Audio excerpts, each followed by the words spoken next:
Република Македонија од синоќа и официјално стана Република Северна Македонија. По пристигнувањето на дипломатската нота, владата објави дека спогодбата од Преспа влегува на сила и земјата добива ново име Ерга Омнес. Уште од синоќа започна спроведувањето на мерките, а прв претрпе измени владиниот сајт, на кој има ново лого – Влада на Република Северна Македонија. Денеска на граничниот премин Богородица се поставува официјално и првата табла со новото име, а веќе една од постоечките доби само лепенка со додавката Северна пред Македонија.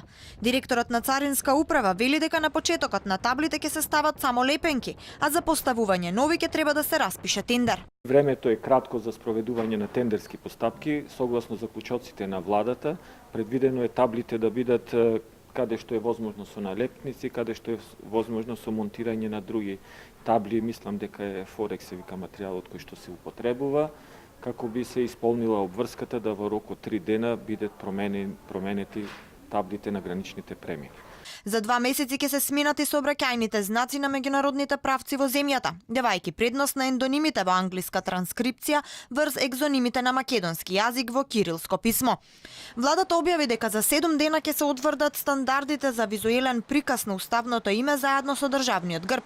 Ќе се изработи и софтвер кој ќе ги содржи сите институции од државно и локално ниво, но и димензиите на јавните табли, а промената на истите ќе треба да се заврши во рок од 4 месеци. Сите институции имаат рок од 3 дена да извршат промена на дигиталните записи, а во рок од 2 недели да ги изменат меморандумите, печатените материјали, папките и индикаторите. МНР има рок од 2 недели да ги замени таблите, печатите и штембилите во Министерството и рок од 3 недели да направи замена и во дипломатско-конзуларните представништва. И политичките партии ќе треба да претрпат измени, бидејќи се финансирани од буџетот. Премиерот Заев синоќа кажа дека допрва ќе се разгледуваат опции за промена на името на партијата. Можеме да бидеме Социјалдемократски сојуз. Од каде? Од Република Северна Македонија. Можеме да бидеме Социјалдемократски сојуз од Северна Македонија, СДСМ. Можеме да останеме, ако сакаме да немаме меѓународни активности финансирани од државни пари.